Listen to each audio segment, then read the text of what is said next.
और स्वागत है भाई। आज है हम लोगों का डे 9। क्या कर रहे हैं हम लोग? पॉलिटी का PYQ सीरीज।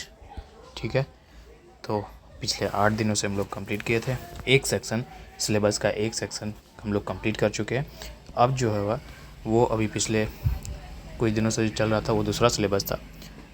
आज जो होगा, आज के बाद से 5-6 दिन तक कुछ सिलेबस चलेगा उसमें से जो क्वेश्चंस होंगे उसमें फंडामेंटल राइट्स के क्वेश्चन होंगे, TPSP के होंगे, फंडामेंटल ड्यूटी से होंगे, बेसिक स्ट्रक्चर और कुछ इमरजेंसी प्रोविजंस और कुछ अमेंडमेंट से क्वेश्चन रिलेटेड होंगे। तो अभी 5-6 दिन तक चलेगा। 200 क्वेश्चन के अप्रॉक्सीमेटली इसमें भी है, ये वाले सेक्शन में भी। इसको भी हम लोग ख़त्म करते हैं अगले कुछ दिनों में। ठीक है, स्टार्ट करते हैं पहले क्वेश्चन से। पहला क्वेश्चन क्या बोलता है? In India which one of the following constitutional amendment, कौन सा constitutional amendment was widely believed to be enacted to overcome the judicial interpretation of the fundamental rights? Okay, तो हम लोगों को क्या पता है कि भाई, इधर से स्टार्ट करते हैं। 86 अमेंडमेंट जो था, कॉन्स्टिट्यूशनल अमेंडमेंट, ये हम लोग जानते हैं कि भाई RTE से रिलेटेड था, राइट टू एजुकेशन, कहते हैं अंडर आर्टिकल 21, है ना। इन दोनों की बात करें तो 42 जो है हम लोग नॉटी अमेंडमेंट के नाम से जानते हैं। नॉटी बहुत सारा इसमें चेंजेस किया गया था। गवर्नमेंट और सुप्रीम हायर जुडिशरी के बीच में टसल चल रहे थे, सुप्रीमेसी की बात हो रही थी, बहुत तरीके के चेंजेस किए गए थे। ठीक है, अब उन सारे चेंजेस का जो किए थे वो चेंजेस जो सही नहीं थे, उन चेंजेस को इसमें करेक्ट किया गया था 44th में। ठीक है, तो ये तो अलग है। ये कह रहा है judicial interpretation of the fundamental rights, तो ये पहले अमेंडमेंट में हुआ था। बेसिकली इसमें बहुत सारे चीज़ों को फंडामेंटल राइट्स से, जैसे कि freedom of speech and expression हो गया, राइट टू प्रॉपर्टीज़ हो गया, इन सब सारी चीज़ों पे और भी फंडामेंटल राइट पे काम किया गया था। ये डायरेक्ट रिस्पांस था सुप्रीम कोर्ट का, बहुत सारे जजमेंट से बेसिस पे मिला करके एक लास्ट फाइनल कंक्लूज़न तक पहुँचे थे कि ठीक है, इसको कुछ ऐसे लॉज जो हैं उसको स्टक डाउन करते हैं। ठीक है, तो ये फर्स्ट अमेंडमेंट की बात करता है। ठीक है, आगे क्वेश्चन बढ़ते हैं हम लोग दूसरे की ओर। ठीक है,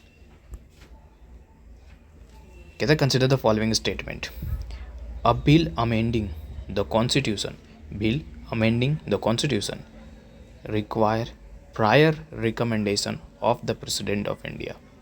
सारे क्वेश्चंस, सारे ऑप्शंस पहले पढ़ लेते हैं। ठीक है, लेकिन इसमें क्या बोल रहा है कि कोई एक बिल जो है, उस बिल को अगर अमेंड करना है, ठीक है, बिल जो है अमेंडिंग कर रहा है कॉन्स्टिट्यूशन को, ठीक है, उसके लिए क्या होगा, प्रेसिडेंट का प्रायर रिकमेंडेशन चाहिए। ठीक है, ये बोल रहा है when a constitution amendment bill is presented to the president of India it is obligatory. ठीक है, ऑब्लिगेटरी मतलब compulsory for the president of India to give his or her accent.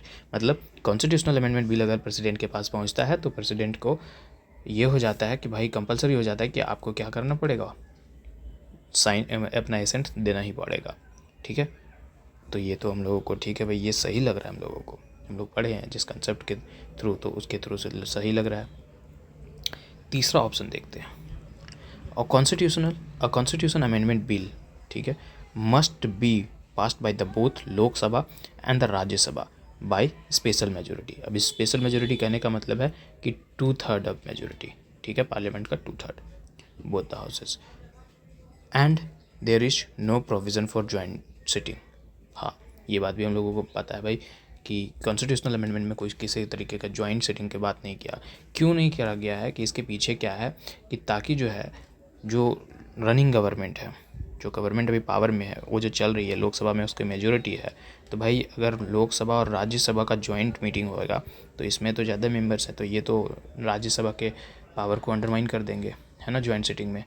तो इसलिए joint sitting constitutional amendment not allowed है। तो ये बात भी सही है। 2 और 3। अब ये क्या है, पहला वाला ऑप्शन, ठीक है, जिसको हम लोग छोड़े थे, ये क्यों, मतलब कि ये कह रहा है कि prior recommendation of the president ज़रूरत है, तो ऐसा कुछ नहीं है भाई, इसमें कोई रिक्वायर नहीं है कि प्रायर रिकमेंडेशन चाहिए। कोई भी कॉन्स्टिट्यूशनल अमेंडमेंट बिल भी किसी से भी इंट्रोड्यूस किया जा सकता है, चाहे वो मिनिस्टर हो, चाहे वो प्राइवेट मेंबर हो, लेकिन ऐसा कोई भी प्रोविज़न नहीं है कि भाई परमिशन, प्रायर परमिशन चाहिए होगा कॉन्स्टिट्यूशनल अमेंडमेंट के पास। ये तो भेज रहे हो ना भाई। अब ये दोनों स्टेटमेंट देखो ना, आपस में कॉन्ट्राडिक्टरी है। तो या तो ये सही है या तो ये सही है। तो हम लोग पढ़े हैं जिस हिसाब से, उसके हिसाब से ये सही है, तो ये सही है, तो भाई 2 और 3 को करेक्ट मारो। तो यहाँ है 1 को गलत करो। ऐसे ही ऑटोमेटिकली अपना जो ऑप्शन है वो बी सही होता हुआ नज़र आ रहा है। ठीक है, नेक्स्ट क्वेश्चन पढ़ते हैं। Right to privacy is protected under which of the article of the constitution. अब ये देखो भाई, ये इतनी बारी पूछ चुका है, बहुत बारी रिपीटेड PYQ है, आगे भी क्वेश्चन देखने के लिए मिलेगा इस पर। ठीक है, मतलब पीछे ये तो हम लोग 2021 का क्वेश्चन है, इस पर बहुत बार पहले भी आ चुका है। ठीक है, तो ये सब कोई जानता है कि आर्टिकल 21 का बात है, ये हर कोई जानता है कि नहीं। जस्टिस के एस पुट्टुस्वामी के जजमेंट के बाद ये सब फाइनलाइज हुआ था। 9 बेंच का जज था, 9 बेंच का। ठीक है, a legislation which confer on the executive or administrative authority an unguided and uncontrolled discretionary power in the matter of application of law violates which one of the following article of the constitution। अब ये क्या बोल रहा है कि भाई एक ऐसा कानून, ठीक है, एक ऐसा लेजिस्लेशन जिसमें क्या कह रहा है कि एग्जीक्यूटिव और एडमिनिस्ट्रेटिव अथॉरिटी के पास अनगाइडेड और अनकंट्रोल्ड डिस्क्रिशनरी पावर है। अगर इस तरीके से किसी के पास पावर चाहता है तो वो किस चीज़ को वायलेट करता है, कौन से लॉ को वायलेट करता है। ठीक है, तो ये हमारे किस आर्टिकल में दिया हुआ है। तो भाई हम लोग को पता है कि आर्टिकल 4 जो है UCC का बात करता है कि नहीं, और जो आर्टिकल 32 है कॉन्स्टिट्यूशनल रेमेडी के बारे में बात करता है, और ये हम लोगों का रिलीजन से लेकर के रिलेटेड था। ठीक है, कि right to freedom of religion ये है। अब ये है इक्वालिटी बिफोर लॉ। हम सब जानते हैं हम सब कानून के समक्ष इक्वल है भाई। तो किसी को तुम अनकंट्रोल अनगाइडेड पावर दे रहे हो तो वो वायलेशन किसका है, हमारा आर्टिकल 14 का है ना भाई, कि भाई इक्वालिटी बिफोर लॉ फिर कहाँ गया। हम सब कानून के समक्ष इक्वल हैं, बराबर हैं, तो फिर किसी को तुम कैसे दे सकते हो। ये तो रूल ऑफ लॉ के अगेंस्ट चला जाएगा ना, है ना। तो इसलिए हमारा आर्टिकल 14 ऑप्शन ए करेक्ट होता हुआ नज़र आता है। ठीक है, नेक्स्ट क्वेश्चन अपने पास आता है 5।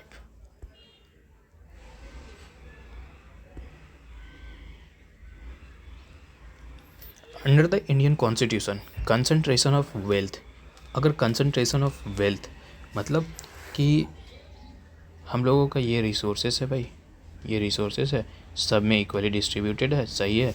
लेकिन क्या हुआ कि एक बात कोई जो है, कोई एक पर्सन या कुछ लोग, ग्रुप ऑफ पीपल इकट्ठा कर लिए, सारे वेल्थ को इकट्ठा कर लिए, यहाँ से यहाँ, यहाँ से यहाँ, ऐसे जमा कर लिए। तो ये किस चीज़ को वायलेट करता है, राइट टू इक्वालिटी को, directive principle of state policy को, और राइट टू फ्रीडम और द कंसेप्ट ऑफ वेलफेयर को। तो भाई ये हम लोगों को पता है कि DPSP में कुछ इस तरीके से कंसंट्रेशन ऑफ वेल्थ के बारे में चर्चा किया हुआ है। जो आर्टिकल 39 जो है हमारे कॉन्स्टिट्यूशन का DPSP का, वो क्या करता है, स्टेट को डायरेक्ट करता है कि भाई आप जो पॉलिसी बना रहे हो, जिस तरीके से बना रहे हो, ऐसा पॉलिसी बनाओ या ये काम करो, ये इंश्योर करो कि इकोनॉमिक कंडीशंस में, इकोनॉमिक सिस्टम को ध्यान में रखते हुए कि ऐसा कोई भी पॉलिसी या कोई भी कारण ना हो जिसके वजह से कंसंट्रेशन ऑफ वेल्थ देखने के लिए मिले। मतलब हम लोगों को इक्वली डिस्ट्रीब्यूट करना है वेल्थ को, है ना।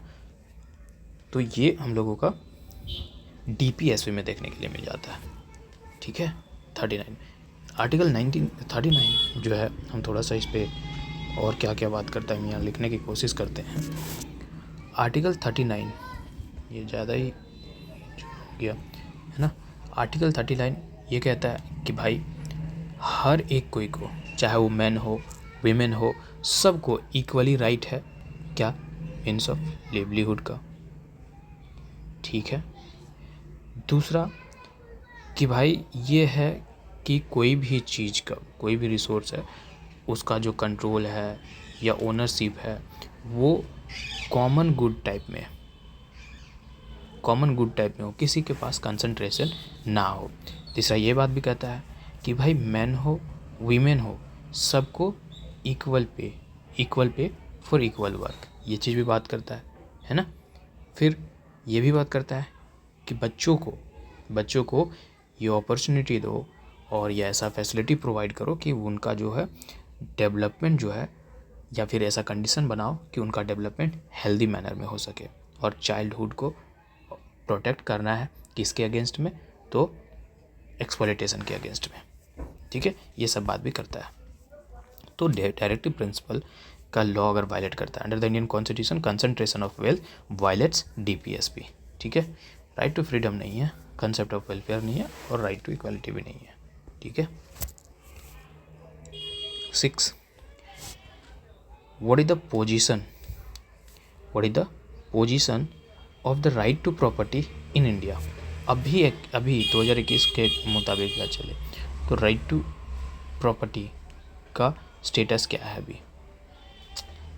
यार, राइट टू प्रॉपर्टी का ये लीगल राइट है, अवेलेबल टू सिटीजन ओनली? नहीं। अगर अवेलेबल टू सिटीजन ओनली है तो फॉरेनर यहाँ आकर के कोई काम कैसे कर पा रहा है, कैसे कोई ज़मीन ले पा रहा है, कैसे कोई कंपनी सेट कर रहा है? गलत बात। Legal right available to any person in any alliance को भी ये होगा क्या? नहीं हो सकता। Fundamental right available to city, अच्छा यहाँ क्या बोला था? Legal right available to any person. हाँ ठीक है, वैसे भी कंट्रीज़ जो हो गए एनिमीज़ कंट्रीज़, उनसे तो वैसे भी हमारा नहीं चलेगा, लेकिन एनी पर्सन बोल रहा है, कोई भी पर्सन। हाँ, कोई भी पर्सन बाहर से जो आकर के देखो कि कोई अपना सेटअप करता है, कंपनी सेटअप करता है, कोई अपना काम सेटअप करता है, तो ये तो है भाई कि हाँ लीगल राइट है। आप कानून के तरफ से आप कोई ज़मीन को खरीद सकते हैं और उस पर अपना काम धंधा कर सकते हैं, तो ये लीगल राइट है। मैकडोनल्ड चलता है, बड़े बड़े जो कंपनीज़ हैं, जो मल्टीनेशनल कंपनीज़ है, उसका जो यहाँ पर ही जो ब्रांच है वो तो चलता है ना भाई। फंडामेंटल राइट नहीं भाई, right to property fundamental right तो वैसे भी नहीं है। और ना ही ये कह रहा है ना ही फंडामेंटल राइट ना ही लीगल राइट। नहीं सर, लीगल राइट है और वो सब तक अवेलेबल है, किसी तक भी अवेलेबल है, ठीक है। आगे बढ़े। 7, which one of the following categories of the fundamental right incorporate protection against the untouchability as a form of discrimination, UPSC में पूछा है 2020 क्वेश्चंस में, ठीक है। तो क्या है राइट अगेंस्ट एक्सप्लॉयटेशन? मतलब पहले question which one of the following category of a fundamental right, यहाँ फंडामेंटल राइट कैटेगरी लिखे हुए हैं, कौन सा ये बता रहा है कि भाई हमें प्रोटेक्शन है किसके अगेंस्ट में? अनटचेबिलिटी के फॉर्म में, as a form of discrimination. हमें हमारे साथ कोई डिस्क्रिमिनेट नहीं कर सकता है, और ये चीज़ हमें कहाँ पर ही बताया गया है, कौन से हित में? तो राइट अगेंस्ट एक्सप्लॉयटेशन में नहीं, राइट टू फ्रीडम में नहीं, कॉन्स्टिट्यूशनल रेमेडी में नहीं, राइट टू इक्वलिटी। भाई हम सब इक्वल हैं, चाहे रेस के बेसिस पे हो, रिलीजन के बेसिस पे हो, कास्ट के बेसिस पे हो, किसी के बेसिस पे हो, चाहे बर्थ के बेसिस पे हो, प्लेस ऑफ बर्थ, ठीक है। इन सब के बराबर में हम इक्वल हैं, है कि नहीं? तो हम इक्वल हैं, तो भाई हमको डिस्क्रिमिनेट तुम किस आधार से करोगे? और अगर कर रहे हो तो मेरा इक्वालिटी को वायलेट कर रहे हो तुम, है ना। तो ये डी ऑप्शन सही होगा, राइट टू इक्वालिटी, ठीक है। 8 number question, with reference to the provision contain in part 4 of the constitution, ठीक है, part 4 of the constitution of India, which of the following statement is are correct? ध्यान में रखो, part 4 of the constitution of India, part 4 मतलब DPSP, ठीक है। DPSP को ध्यान में रखो, और कौन सा स्टेटमेंट सही है ये बताओ। This shall be enforceable by court. नहीं सर, इन्फोर्सेबल नहीं हो सकता है कोर्ट के जरिए। ये तो DPSP तो एक गाइडिंग प्रिंसिपल के तौर पे काम कर सकता है, गवर्नमेंट पॉलिसी बनाने के समय इसका ध्यान रख सकती है, ये सब कर सकती है, लेकिन इसका इन्फोर्सेबिलिटी नहीं है। तो 1 को हम सर ख़त्म कर दे रहे हैं, ये 1 है, ये 1 है, यहाँ से ये चीज़ें ख़त्म हो गई। अब मेरे पास 2 बचा है और 3। क्या बोल रहा है? They shall not be enforceable by any court. अरे भाई यही बात तो है, ये देखो आपस में ही कॉन्ट्राडिक्टरी है, तो वो गलत है तो ये तो सही होगा 100%। तो भाई दूसरा सही है, चलो यहाँ दूसरा सही है, लेकिन एक ऑप्शन और भी है। The principle laid down in this part are influence the making of law by the state. बिल्कुल इन्फ्लुएंस कर सकता है, ठीक है। तो ये अपना ऑप्शन डी सही होगा, ठीक है। कुछ लिमिटेशंस हैं, ठीक है, कुछ लिमिटेशंस हैं ये के लिमिटेशंस ऑफ पार्ट 4 हम लोग याद रखते हैं for future reference. Implementation of part 4, जिसे हम लोग क्या कह रहे हैं, DPSP। ठीक है, पहला कि भाई ये लीगली फोर्स, मतलब नो लीगल इनफोर्स। ठीक है, ये लीगली फोर्स नहीं किया जा सकता है, इनफोर्सेबल नहीं है। एक लाइन में ऐसा लिखो, इनफोर्सेबल नहीं है। ठीक है, दूसरा कि कॉन्स्टिट्यूशनल कॉन्फ्लिक्ट।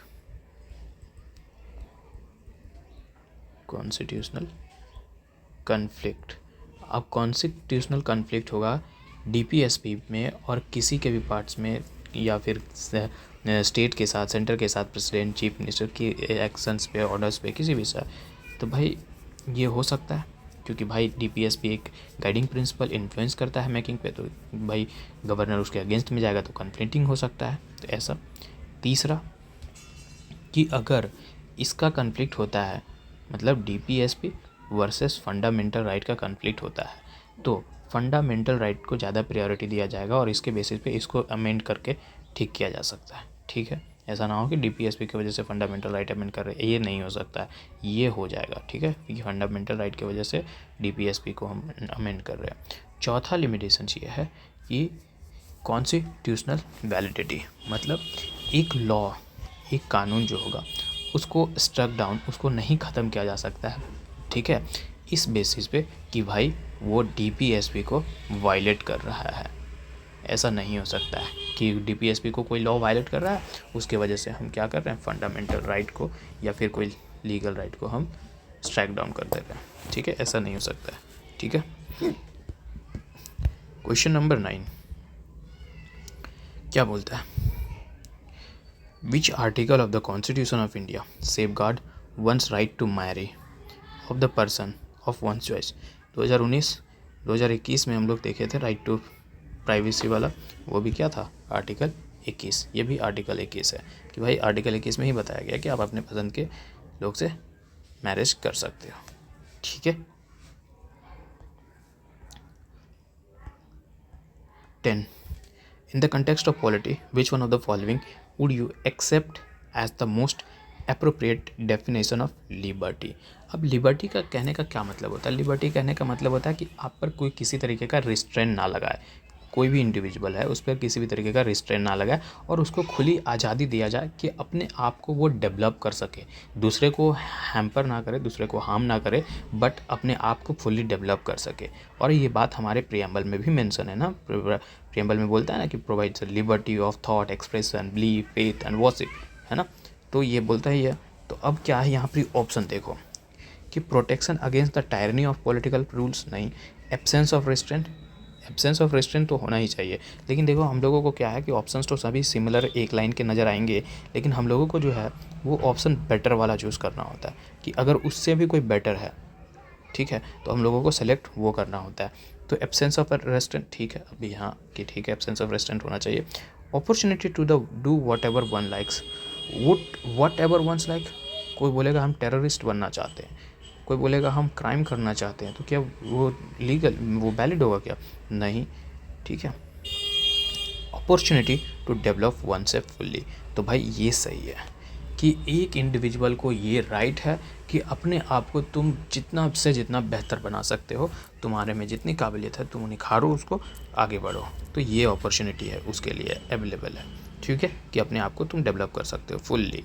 ठीक है, 11 number questions, right to privacy, देख लो भाई, राइट टू प्राइवेसी यहाँ भी था, अभी ये भी उसी के आर्टिकल 21 के अंदर ही आया, 2021 में भी आया, 19 में भी आया, 2018 में भी आया।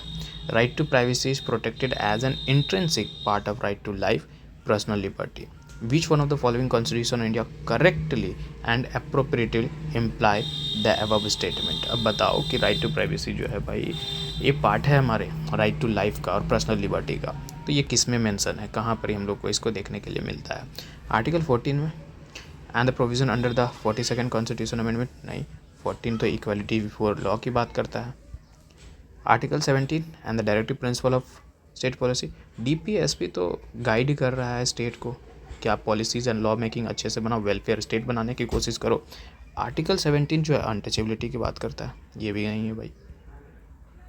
Article 21 of the freedom guaranteed under part 3, तो ये हम लोग अभी पीछे से देखते ही आ रहे हैं कि आर्टिकल 21 के अंदर ये सी चीज़ें बात करी गई हैं, ठीक है। और ये कहाँ मेंशन है, पार्ट 3, मतलब कि पार्ट 3 मतलब फंडामेंटल राइट। अब आगे पढ़ने की क्या ज़रूरत है, ठीक है। Which one of the following reflect the most appropriate relationship between the law and liberty? Liberty मतलब develop oneself fully, law मतलब कानून, ठीक है। क्या कह रहा है, ध्यान से सुनो। if there are more laws, अगर बहुत ज़्यादा लॉ होगा तो लिबर्टी बहुत कम होगा, ठीक है। करेक्टली पूछा ना कि मोस्ट रिफ्लेक्ट द मतलब मोस्ट अप्रोप्रिएट रिलेशनशिप पूछ रहा है। अब क्या बोल रहा है कि अगर कानून ही नहीं होगा, if there are more law, अगर कानून बहुत ज़्यादा होगा तो लेस लिबर्टी होगा, ऐसा बात नहीं है। If there are no laws there is no liberty, हाँ अगर कानून नहीं है तो भाई लिबर्टी भी नहीं हो सकता कि भाई वो कब क्या कर रहा है, कैसे कर रहा है, उसको कुछ पता ही नहीं है, ठीक है। तो ये जो है ना स्टेटमेंट, ये थोड़ा सा इंस्पायर है जॉन लॉक के स्टेटमेंट से। जॉन लॉक कहते हैं where there is a no law there is a no freedom, ठीक है। जहाँ कानून नहीं है वहाँ फ्रीडम ही नहीं है। तो मतलब ये रिलेट उसी से कर रहा है कि भाई लॉ होगा, अगर लॉ नहीं होगा तो लिबर्टी भी नहीं होगा, ठीक है। मतलब लिबर्टी का होने के लिए मैंडेटरी है कि आपके पास क्या होना चाहिए, लॉ होना चाहिए, कानून होना चाहिए, ठीक है। आगे बढ़ते हैं। 13 number question, which one of the following statement is are the true of the fundamental duties of Indian citizen, ठीक है। फंडामेंटल ड्यूटीज़ के बारे में पूछ रहा है, ठीक है। अब क्या बोल रहा है, फंडामेंटल ड्यूटीज़ हम लोग को सबको पता है भाई, ठीक है। मूल कर्तव्य, a legislative process has been provided to enforce this, नहीं भाई, फंडामेंटल ड्यूटीज़ को इन्फोर्स करने के लिए कोई भी हम लोगों के पास लीगल प्रोसेस नहीं है और ना ही हम उसे लीगली इन्फोर्स कर सकते हैं, ठीक है। ये गलत है। दे आर को रिलेटिव टू लीगल ड्यूटीज़, भाई हम लोगों के सिर्फ ड्यूटीज़ है, फंडामेंटल ड्यूटीज़ है, फंडामेंटल मौलिक है, लीगल कानूनी ड्यूटीज़ कुछ है ही नहीं हम लोगों के पास, तो ये भी गलत है भाई। तो 1 भी गलत, 2 भी गलत, मतलब ऑप्शन क्या होगा हमारे पास कि डी, ना ही एक सही है ना ही दोनों सही है, ठीक है। ओके, आगे बढ़ते हैं। Which of the following, 14 number question, ये यूपीएससी 2017 में, which of the following are not necessarily the consequence of the proclamation of the president rule in the state. अगर प्रेसिडेंट रूल स्टेट में लगता है तो कौन सा इनमें से ऑप्शन देखो, कौन सा ऑप्शन जो है कि वो नेसेसरली क्या बोला, नेसेसरली होगा या नहीं होगा। विच of the following not necessarily the consequence में रिजल्ट नहीं मिलेगा, वैसा नहीं हो सकता, वो चीज़ नहीं होगा, ये कहने का मतलब है, ठीक है। तो सबसे पहला dissolution of the state legislative assembly, state legislative assembly he dissolve हो जाएगा, ये नेसेसरली होगा क्या, नहीं, इस तरीके का तो बात नहीं हो सकता है। Removal of council of ministers in the state, removal, हाँ भाई ये लोग रिमूव हो जाएंगे, ठीक है, ये लोग रिमूव हो जाएंगे क्योंकि भाई अगर प्रेसिडेंट रूल लगा है तो मतलब कि जो है जो काउंसिल ऑफ मिनिस्टर है वो अच्छे से काम नहीं कर रहा है और कॉन्स्टिट्यूशनल मशीनरीज फेल हो चुकी है, तो ये तो होगा, ठीक है। और dissolution of the local bodies, ये भी नहीं होगा, ठीक है। क्यों होगा, लोकल बॉडी से क्या रिलेशन है भाई, तो ये dissolution of the state legislative assembly ये भी नहीं होगा और ये भी नहीं होगा, तो नॉट नेसेसरली द कंसिक्वेंसेस, ये नहीं होगा, ये नहीं होगा, तो अपने पास ऑप्शन क्या आता है निकल करके 1 और 3, ये तो हो जाएगा, ये 100% होगा, ठीक है। ओके, अब प्रेसिडेंट रूल का मतलब क्या है, थोड़ा सा रिकैप हम लोग कर देते हैं। अगर प्रेसिडेंट रूल लगा मतलब अब जो है स्टेट गवर्नमेंट जो होगा, मतलब स्टेट का जो फंक्शन होगा वो उसका जो पावर होगा वो पूरी तरीके से कौन ये करेगा, पार्लियामेंट या फिर सेंटर करेगा, है ना। उसके बाद जो फंक्शन होगा स्टेट गवर्नमेंट का या किसी का भी, स्टेट गवर्नमेंट का, गवर्नर का, ठीक है, एग्जीक्यूटिव अथॉरिटी का, स्टेट का, वो सब कुछ ट्रांसफ़र किसके पास हो जाएगा, पार्लियामेंट के पास, ठीक है।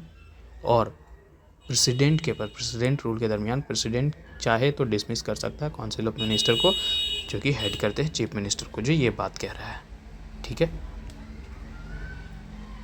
आगे बढ़े। अब next question 15, right to vote to be elected in India is right to vote and to be elected in India, ये कौन सा राइट है ये बताओ। फंडामेंटल राइट है, नेचुरल राइट है, कॉन्स्टिट्यूशनल राइट है या लीगल राइट है। फंडामेंटल राइट तो नहीं हो सकता है भाई, नेचुरल राइट भी नहीं है, लीगल राइट और कॉन्स्टिट्यूशनल राइट कहीं कहीं ये दोनों को ऐसा सेम दिखाता है। ठीक है भाई, जो कॉन्स्टिट्यूशन में लिखा है वही तो लीगल राइट है कि नहीं। जो कॉन्स्टिट्यूशन में लिखा है तो वही तो लीगल राइट है। अब ये चीज़ें जो हैं वो कॉन्स्टिट्यूशन में लिखा है तो लीगल राइट भी है। तो भाई इससे ब्रॉडर टर्म हमारे पास कॉन्स्टिट्यूशन निकल कर के आ रहा है, तो हम लोग ऑप्शन जो है सी मारेंगे कि कॉन्स्टिट्यूशनल राइट है। राइट टू वोट जो है उसको हम लोग कॉन्स्टिट्यूशनल राइट मानते हैं। ये भी चीज़ मेंशन किया गया है आर्टिकल 326 में। ठीक है कि भाई ये चीज़ जो है कॉन्स्टिट्यूशनल राइट है। ठीक है, आगे बढ़ते हैं।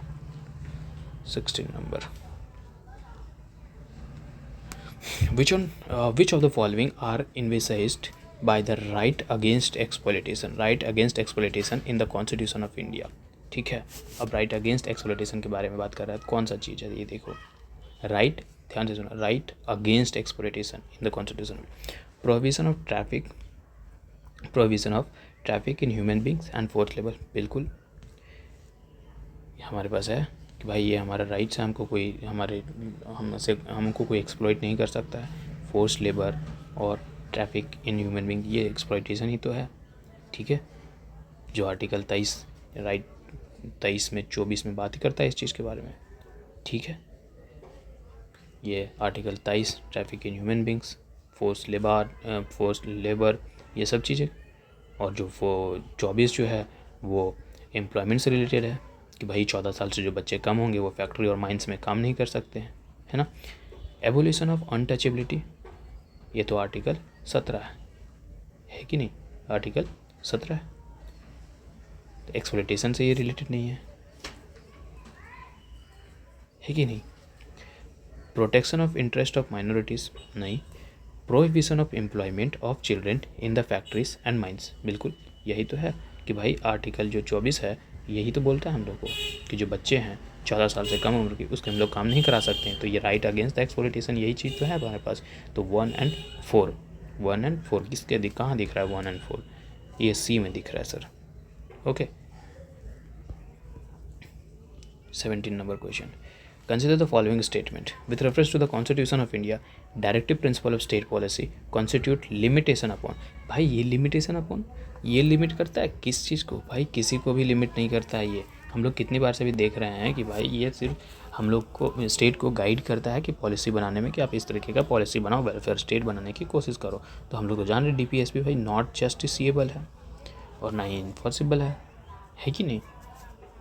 तो फिर तो लेजिस्लेटिव फंक्शन पे भी लिमिट नहीं डालता है, एग्जीक्यूटिव फंक्शन पे भी नहीं डालता है।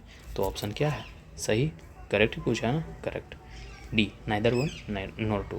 ठीक है, उसके बाद which principle among the following was added to the directive principle of the state policy by 42nd amendment of the constitution. कौन सा प्रिंसिपल को ऐड किया गया था। ठीक है, 42nd अमेंडमेंट कॉन्स्टिट्यूशन के साथ में। तो कुछ ऑप्शन पहले देखते हैं क्या क्या है। Equal pay for equal work both men and women, participation of worker in the management of the industry, right to work. अभी देखो 42nd अमेंडमेंट है। ठीक है, 42nd अमेंडमेंट मतलब कि 6, ठीक है, 42nd अमेंडमेंट 42nd अमेंडमेंट की बात कर रहे हैं ना। तो equal pay for equal work both and women, participation of worker in the management of industries and right to work, education and public assistance, securing the living wage and the human condition of the worker, work to worker। ठीक है, तो भाई 1976 42nd amendment 1976 में 4 चीज़ें add की गई थी DPSP में, DPSP में आर्टिकल 36 से 51 के बीच। ठीक है, जिसमें से जो है ये बेसिकली इस चीज़ को किया गया था, participation of worker in the management of industries. हम क्या क्या था वो एक थोड़ा सा रिकैप करते हैं। आर्टिकल 39, ठीक है, जो कि कहता है अपॉर्चुनिटीज़, कोई भी इंडिविजुअल है, कोई भी वर्कर है, काम करे, उसके लिए हेल्दी डेवलपमेंट की बात करता है, ठीक है। फिर 39 जो ए था, ठीक है, वो इक्वल जस्टिस और free legal aid, equal justice और फ्री लीगल एड की बात करता है 39 ए, ठीक है। 43 ए जो है, ठीक है, ये बात करता है participation of worker in management of industries.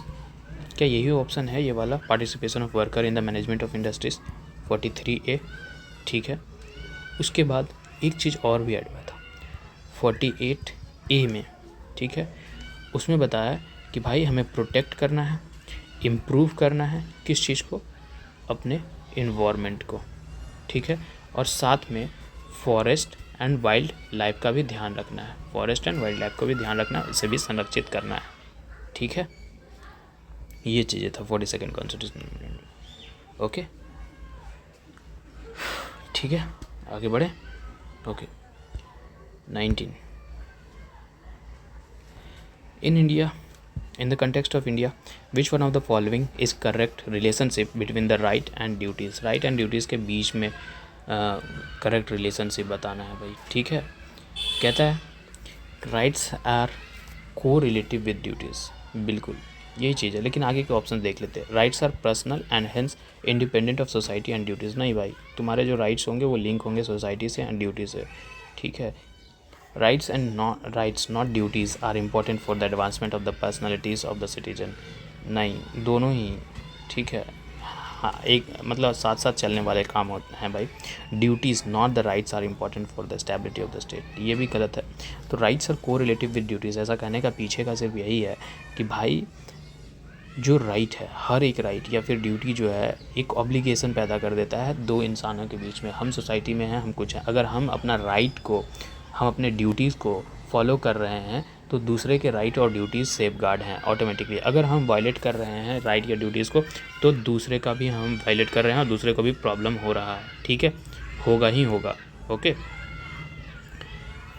20 number question क्या बोल रहा है, the ideal of the welfare state in the Indian constitution is enshrined in the, ये बार बार हम लोग अभी पढ़ते आ रहे हैं भाई, डीपीएसपी की बात कर रहा है पार्ट 4 में 36 से 51, प्रियम्बल में नहीं है, डीपीएसपी में तो बी, ठीक है, फंडामेंटल राइट 7 शेड्यूल ये सब नहीं, ठीक है।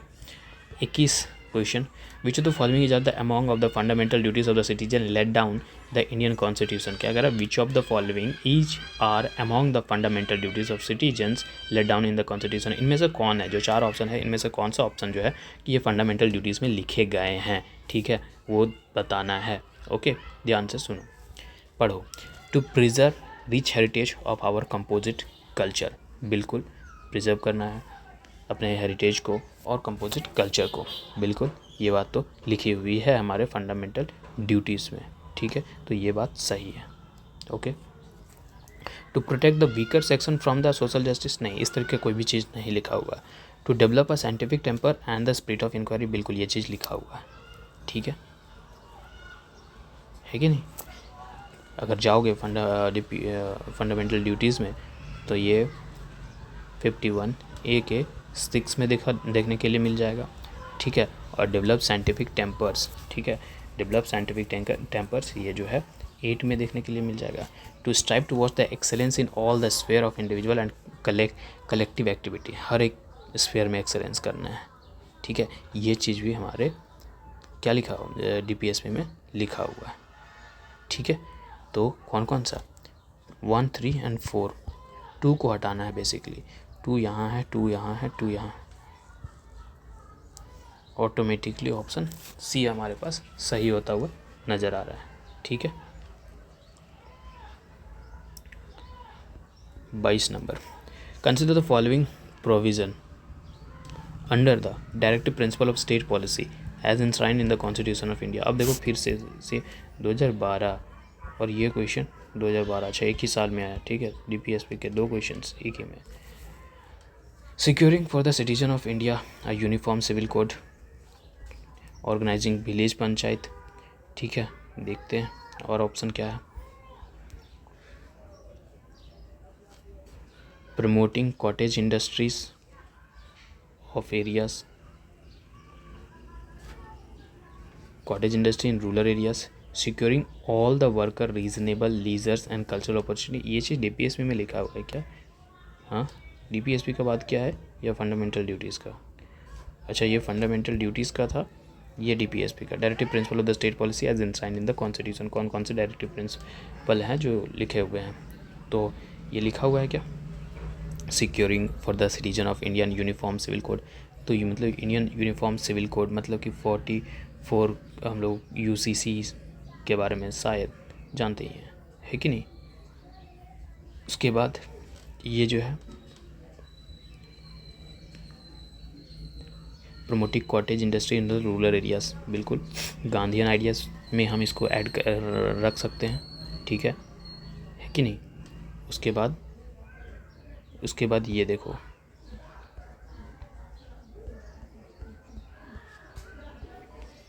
ऑर्गेनाइजिंग विलेज पंचायत, ये भी गांधीयन आइडिया, ठीक है। ये आर्टिकल 40 में है, ठीक है। तो 2 और 3 हम लोग कर सकते हैं, मतलब ये ऑप्शन सही होता है, ठीक है। 4 तो काट दो ना भाई, 4 तो नहीं है, तो 4 ऑटोमेटिकली काटोगे तो ऑटोमेटिकली हमारे पास ऑप्शन B निकल करके आएगा, ठीक है। कह रहा with reference to the constitution of India consider the following: fundamental right, fundamental duty और directive principle. Which of the above provision of the constitution of India fulfilled the national social assistance programme launched by the government of India. National social assistance, ये programme के अंतर्गत, ठीक है, ये provisions में कौन कौन सा फुलफिल कर रहा है, ठीक है। फंडामेंटल राइट ये नहीं करेगा फंडामेंटल राइट, तो आप इसको यहाँ से हटा दो। 1 गया, ऑटोमेटिकली मेरे पास ऑप्शन 3 निकल करके आ रहा है, मतलब कि B, ठीक है। ये तो अगेंस्ट स्टेट है ना भाई, अगेंस्ट स्टेट, ये भाई ड्यूटीज़ है हम लोगों का मौल कर्तव्य, और directive principle of state policy, ठीक है। यहीं पर हम लोगों को देखने के लिए मिलेगा नेशनल सोशल असिस्टेंट, मतलब वेलफेयर स्टेट बनाना है तो वेलफेयर स्टेट के लिए सरकार काम करेगी ना। तो नेशनल सोशल असिस्टेंट प्रोग्राम ये गवर्नमेंट ऑफ इंडिया के जरिए जो लॉन्च किया गया, तो ये इसी को पुअर जो लोग हैं, जो ओल्ड एज हो गए हैं, जो गरीब वरीब हैं, उन लोगों की भलाई के लिए ही किया जाएगा, वेलफेयर के लिए किया जाएगा, है ना। वेलफेयर स्टेट बनाना तो वो तो DPSP में ही लिखा हुआ है, ठीक है। तो ये चीज़ें, तो ये सिर्फ और सिर्फ 3rd फॉलो कर रहा है, तो B हमारा ऑप्शन सही होता है, ठीक है। आगे बढ़ते हैं। How are the directive principle of the state policy different from the fundamental right. DPSP fundamental right से कैसे अलग है, ठीक है। देखो बात अलग क्या है, तो दोनों ही जो है कॉन्स्टिट्यूशन का पार्ट है, लेकिन जो एक फंडामेंटल डिफरेंस हम कह सकते हैं वो यही है कि भाई DPSP जो है उसको हम लोग इन्फोर्स नहीं कर सकते, मतलब कि हम इसको क्या बोलेंगे, नॉट इन्फोर्सेबल, ठीक है। और फंडामेंटल राइट क्या है, इसको ये इन्फोर्सेबल है, ठीक है, इसको हम लोग इन्फोर्स कर सकते हैं, यही है फंडामेंटल राइट। अब क्या बोलता है, former is the union government and later is the state government. बेकार की बात है, ये कह रहा है कि ये जो है यूनियन गवर्नमेंट का काम है, ये स्टेट गवर्नमेंट का काम है। Former is a part of constitution where latter is not, ये पार्ट कॉन्स्टिट्यूशन का है, ये नहीं है, बेकार की बात। Directive principle are not enforceable whereas the fundamental rights can be enforce, यही है अपना, ठीक है। इसके बाद which of the following is are included in the directive principle of the state policies, इनमें से कौन सा जो है directive principle of state policies में इंक्लूड है, ठीक है। ध्यान से पढ़ो। Prohibition of trafficking in human being and the force labour, भाई हम तो जानते हैं कि ये फंडामेंटल राइट में है, अभी भी पढ़ करके आए आर्टिकल 23 में, है ना। तो यहाँ तो नहीं हो सकता है, इसको हटा देते हैं सर। ये गया सर, करेक्ट ही पूछा होगा, करेक्ट आंसर, ठीक है। Prohibition of consumption except for medicinal purpose of intoxicant drinks and the other drugs which are injurious to health. बिल्कुल ये बात लिखा हुआ है जो कि कह रहा है अकॉर्डिंग टू आर्टिकल 47 DPSP के आर्टिकल 47 में ये चीज़ें पूरी तरीके से लिखी गई हैं कि भाई प्रोहिबिट करना है कंजप्शन को, एक्सेप्ट सिर्फ मेडिसिनल पर्पस को छोड़ करके। ठीक है, तो only B is the right answer. ठीक है, ओके। आज करीब देखो भाई कैसे चल रहा है, हम टारगेट लिए थे 10 क्वेश्चन पर डे का। ठीक है, लेकिन हम लोगों के पास सब्जेक्ट ज़्यादा होने के बाद मैंने 20 क्वेश्चन करे। ठीक है, नहीं 20 क्वेश्चन करेंगे। और आज हम लोग देखो जब न्यू पार्ट के सिलेबस में आए हैं तो एक दिन में 25 क्वेश्चन कर रहे हैं। ठीक है, तो 25 क्वेश्चन डे, शायद धीरे धीरे ये क्वेश्चन नंबर ऑफ़ क्वेश्चंस और बढ़ जाए। ठीक है, और जल्दी से कंप्लीट करें, क्योंकि भाई अब जो है सितंबर आ चुका है और दिसंबर तक जाने से पहले हमारा PYQ का काम एटलीस्ट कम से कम ख़त्म हो जाए, ताकि उस वक्त सिर्फ नोट्स, न्यू टेस्ट सीरीज और टेस्ट सीरीज से लर्निंग और फिर करंट अफेयर से कुछ रिलेटेड चीज़ होंगे उन लोगों को करना है। दिसंबर तक अपना PYQ पूरी तरीके से ख़त्म कर लेना है, ताकि उस वक्त PYQ करने का टेंशन ना हो, टेस्ट देने का टेंशन हो, टेस्ट से सीखने का टेंशन हो नई नई चीज़ों को। ठीक है, इसलिए। और उस वक्त PYQ करना होगा तो वीडियो हम लोग का है 2x में डालेंगे और चुटकी बजाते हैं ख़त्म, रिवीजन ही तो करना रहेगा। ठीक है, ठीक है, फिर मिलते हैं अगले वीडियो में। बाय।